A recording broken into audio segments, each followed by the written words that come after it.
Hello, everyone. Thank you for attending the second conversation entitled A Big Price to Pay. And now it gives me great pleasure to introduce our three panelists tonight. Our first panelist that I'd like to introduce to you is Ryan Kimura. Ryan is a native San Franciscan. He's actually a fifth generation San Franciscan. And he is the owner of Pika Pika. It is a Japantown family-owned business in the Kinokuniya Mall here in the Japan Center. Ryan has been a very active participant in the Japantown community. He's been playing taiko since he has been able to walk. And his family has been a part of any and all events here in J-Town. Ryan is a member for Japantown for Justice, and he was instrumental in helping us older folk kick off a great campaign to support the ordinance to help small businesses. So hello, Ryan. My next panelist that I'd like to introduce to you is Callie Wong. Callie is a San Francisco native as well. She is currently the director of the Asian Pacific Islander Council of San Francisco. Callie is the former senior district liaison for board member Fiona Ma, and she was also the special assistant for the former state controller John Chang. And last but not least is Allan Lowe. Allan is a partner, a lawyer and a partner at Perkins Coie. His area of specialty is in real estate.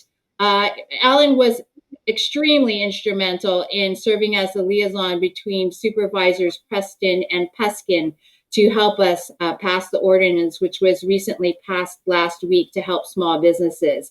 Allan is also the vice president of the Commission for Recreation and Park and has served on numerous boards in San Francisco. So thank you, panelists, for joining us tonight.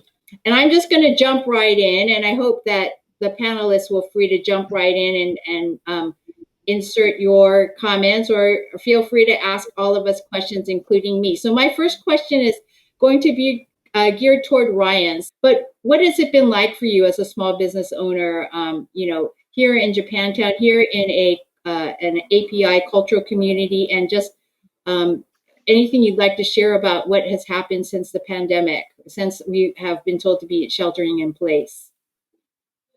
Yeah, thanks, Diane, for the question. I think first and foremost, I just want to thank Apilo for inviting me to be on this panel and giving me the space to just shed some light on the experiences of the small business owner in Japantown. As far as what it's been like, it has been rough. As my younger sister says, it's a struggle bus all the way through. Since March 16th or 17th, we've been closed all the way through. We specialize in providing Japanese Pika, which are photo booths, right? It's all about the experience of going into the store and actively utilizing the photo booths. But unfortunately, what makes us so special also has led us to be closed for so long. We're kind of considered like an indoor family entertainment space. So we've been closed this whole time, generating zero revenue. And it has been extremely challenging to say the least. So, I think we get a lot of messages from our supporters. They want to see us open, and as much as we would love to, we do realize that there are safety measures put in place here in the city that don't allow us to open. So it's been pretty tough. But I want to move on to Callie. And Callie, you're kind of the first face that people are able to talk to when they have questions. When people in the Asian Pacific Islander community who are small business owners have questions about what to do. They own a small business and their landlord isn't responding to them, and they're getting all these demands for rent, or they're getting these demands to do all these different things. And you just have to hear these horrific and sad stories every day. I mean, can you just kind of share a little bit about what you've been hearing? Has there been a change of focus and change of issues that have happened since we've been closed down since March to where we are today, or just anything you'd like to share? Because I know that everyone will come to you and comes to you to ask for advice. Yeah, it's been, rough as well. I think the term struggle bus is very adequate description, I think, for API Council's members, all 56 nonprofits. It's been a struggle. It's been a struggle to stay open for our essential workers, to come to work. In the beginning, it was very, very tough to acquire PPEs. A lot of our smaller nonprofits did not have the capacity or the money to even be able to acquire this. And at the same time, businesses are shut down, and we're seeing another wave currently that, outdoor dining, indoor dining, everything's going to be shut down until January. And businesses and families are hurting, especially, in our newcomer communities and our low income communities, and businesses that are, cash only. You see it in the Tenderloin, you see it in Biz Valley, in Bayview, in Chinatown. And, a lot of it is, I think it's great what Apilo and what, Commissioner Lowe is doing for the community. You hear a lot of small businesses saying like, hey, like this is new to us. It's very hard for us to, approach a nonprofit or a law firm to ask for help. You have merchants who are or unwilling to disclose, business records. It's a foreign concept. So depending, where in the city you are, I think there are different struggles, especially for our small businesses. Great, thank you for sharing that. And Allan, our go-to person, the person who helped actually create the ordinance that was recently passed. Ryan helped to create the campaign to get thousands of people to sign in and call and email our Board of Supervisors, but you're the one that actually wrote the law. So what does this ordinance do now that it's passed? I mean, how does it really help small businesses? Can you give us some like really specific examples, and particularly some examples that would really pertain to the Asian Pacific Islander community? Thanks, Diane, and thank you to Pilo for highlighting this issue. Our work on the commercial eviction moratorium ordinance is really designed to give small businesses a second chance. Rent is definitely the number one expense for these small businesses, both in Chinatown and Japantown. In Chinatown, the expense represented about 70% of the fixed costs for these small businesses. And so what this ordinance is really trying to do is to give these small businesses a second chance. And there are terms that are dictated by the ordinance, depending on the size of the business. Most of these businesses fall within what we call a tier one category. Those tier one tenants can defer the rent throughout the moratorium and repay that rent over a 2-year period once the moratorium is lifted. And the moratorium will extend and match the governor's emergency order, which currently runs to March 31, 2021. And if the governor extends it, so does the ordinance. There's also a right for tier one tenants to terminate their lease, but the condition for that termination is the repayment of any back rent. And these are really what I call guardrails of, the worst of two parties cannot agree. If the landlord and tenant cannot agree, these are really the default provisions that will apply. The ordinance specifically encourages landlords and tenants to work out the problems, because both landlords and tenants should realize that vacancy is not good for any commercial district or any shopping center. You can't have vacant stores. It hurts the tenants because it reduces the foot traffic. And for a landlord, it's expensive to have vacancies. And, I think in a perfect world, in an efficient marketplace, two parties should be able to work within their self-interest to reach a deal. In some cases, it's worked. In many cases, particularly in Japantown, where it's accentuated, it has not worked. And so what this ordinance really does is to provide guardrails in a default setting for when the landlord and the tenants cannot agree. So it's kind of like this foundation that you can start the conversation. Would that be a fair statement? Yeah, exactly. It's to be the backstop for the negotiations, and in order to encourage landlord and tenants to work out their own deal. The mayor had issued previous emergency orders to establish a commercial eviction moratorium. The only challenge to that was that they were very short term.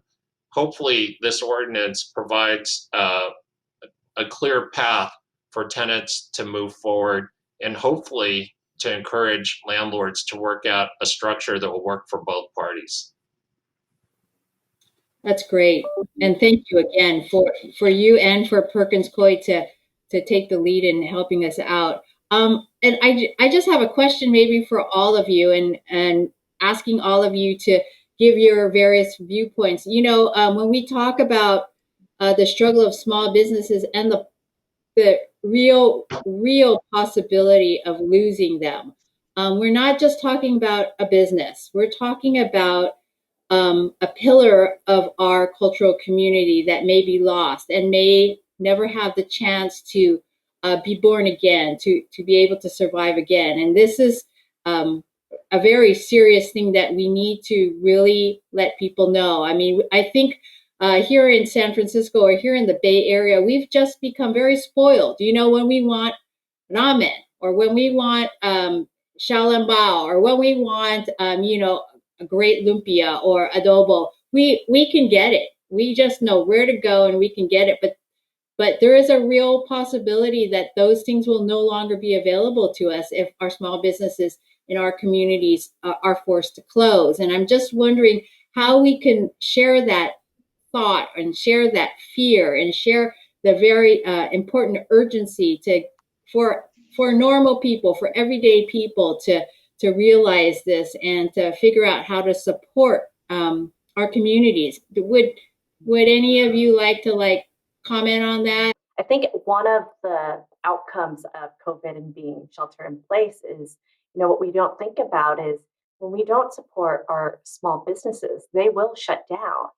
So it's very important that, you know, whether it's Black Friday every day, your takeout, that you are going to, you know, your local restaurant, you're doing takeout, not from, you know, your big box, you know, fast food chains or whatever that may be. You know, in the beginning, it was hard enough to get small businesses, especially immigrant businesses, to even, you know, sign up and qualify for the PPP loan. And as we've seen, those who really benefited are actually those who may not really even need it. And I think another, you know, consequence is that, you know, our nonprofits are suffering. Our nonprofits, what we see, like a lot of our small nonprofits will actually be out of business. You know, not that nonprofits are businesses, but these are services that are essential for communities. These are nonprofits who are actually, you know, helping small businesses, you know, apply for a loan, how to navigate the city. And oftentimes that's the only avenue that folks get their resources. And, you know, entering with hotels being shut down, with revenue being down, as of, you know, today, the controller is expecting at least 160 million, you know, cut in the city's budget. And, you know, that goes to services like services to Apilo, providing legal services, senior services, meals, you name it. So it's definitely, it has an effect, you know, across the city. Right. Thank you. Allan, you know, we are in jeopardy of losing our cultural corridors, our commercial corridors in our cultural communities. What do you think? I mean, the ordinance is great because I really think without that, many landlords would just hone in and start to send out eviction notices if they haven't already. But what do you think we could do kind of at a larger level to really figure out how we can maintain, promote, and preserve our cultural communities? Well, I think it's important to first recognize the premise that these communities of color are important in the context of the fabric of the neighborhoods and the communities. And we have to recognize that it's not just a small business, but they're small businesses that employ many people, many individuals in the community. They're small businesses that provide the stability of not just jobs, but also housing in the community. And there needs to be, I think, better advocacy and data to promote and preserve these communities. I think the commercial eviction ordinance is just one tool that we have. It's really a tool for the short term while we get through this pandemic and this economic calamity. I think it's time to look at whether there's land use tools that we can also utilize to try to keep these communities intact, as well as we need funding. In the last round of, to tee off of Callie's comment, the last round of PPP funding in Chinatown, less than a third of the business survey actually received PPP loans. So that, that could be a lack of access to banks that were distributing the PPP loans, could be a lack of understanding, applications in language. The money wasn't going to those who are disproportionately affected. So I think it's a combination of land use policies, advocacy, and funding. Yeah.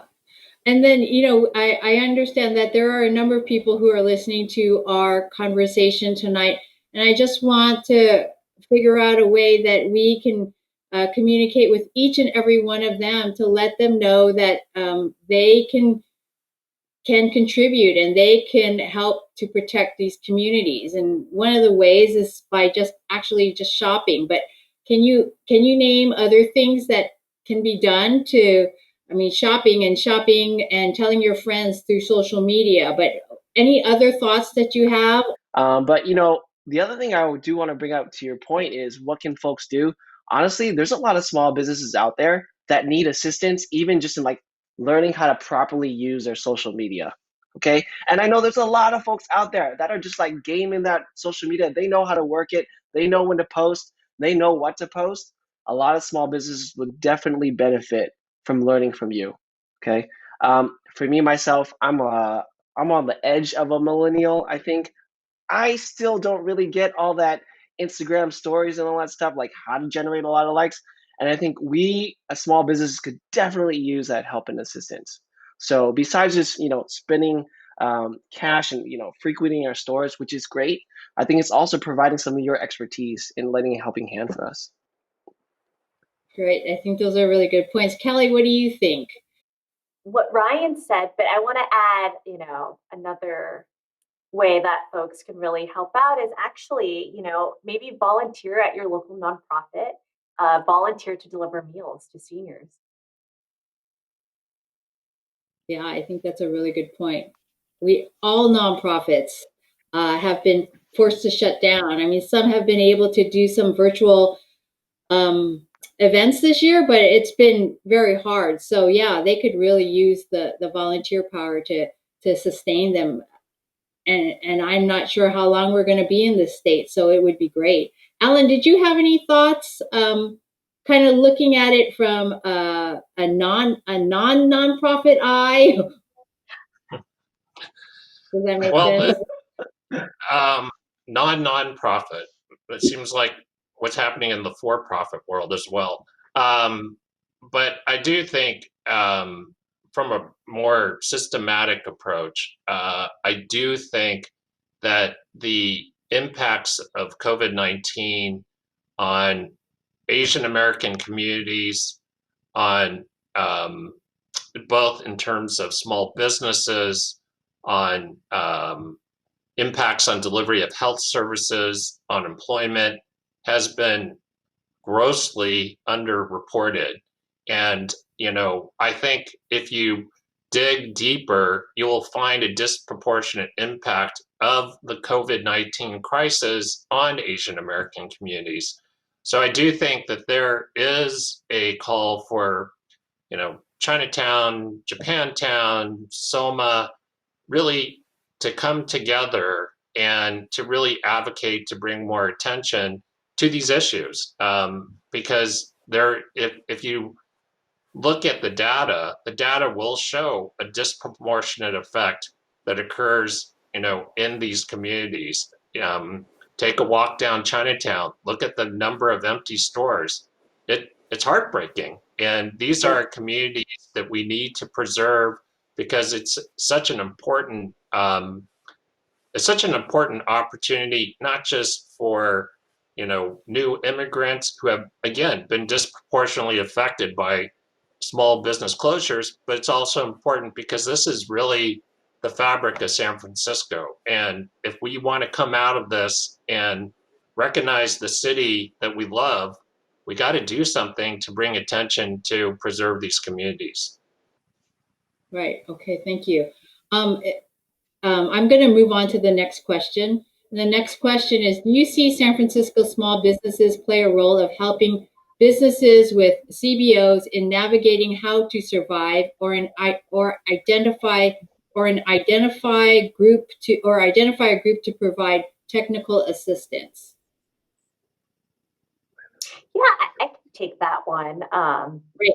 Diane, I think, we can see maybe more of a partnership with SF Small Business, or even with, SF Chamber of Commerce, working with our ethnic small businesses.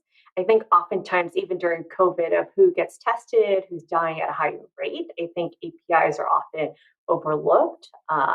We're often perceived as the model minority. We're often forgotten, whether it's education, small businesses, schools, whatever that may be. And I think in this situation, it's no different.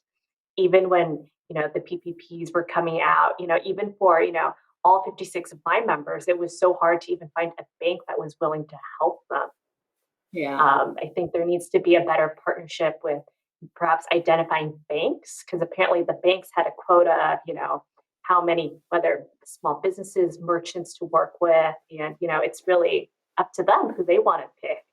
And for our small businesses, I know on API Council's end, we actually had a generous donor from the community who actually made a generous donation to a nonprofit to actually reach out to small merchants and, hey, this is what you have to do. This is free money. Please apply. And even that was very foreign to a lot of our community members and merchants. So I think, working with the city and having the city be willing to, work with us is essential. Yeah, just to pick up on something Callie said, the distribution of PPP loans really highlights a lack of access to capital. And many of the community banks who were charged with the disbursement of PPP loans only went to existing clients. And if you didn't have a bank account at Wells Fargo or Chase, many times you were shut out from getting assistance. So to answer, one of the questions there is, how can small businesses or financial institutions partner with the community? One way is to make sure that the community banks and financial institutions are making this financial assistance available to small businesses. I also want to point out that what was an encouraging development, which Callie touched upon, was there were donations coming to feed the community. And there was a good partnership where small businesses, particularly restaurants, were delivering meals to seniors. Can we create and become more creative to develop programs like that between the nonprofit community and small businesses to survive and help not only feed, but have our communities thrive? That is a positive development which we should build upon. Yeah. And kind of the next question that just came in kind of talks about that. How can diverse ethnic communities work together to preserve small businesses and cultural enclaves in the midst of the crisis and restructuring occurring during the pandemic. I think it was a great effort by Ryan and Japantown for Justice and the Rosepack Democratic Club to come together as communities to really advocate for this ordinance. And I think that should be a start where Asian American communities and advocacy groups come together as one to really produce the data for the policymakers, to advocate to the Board of Supervisors and to the mayor and to this Sacramento and Washington, D.C., to highlight that this is a problem. And I'm hopeful that the coalition that was started to build for the commercial eviction moratorium ordinance will continue so that we could bring broader relief.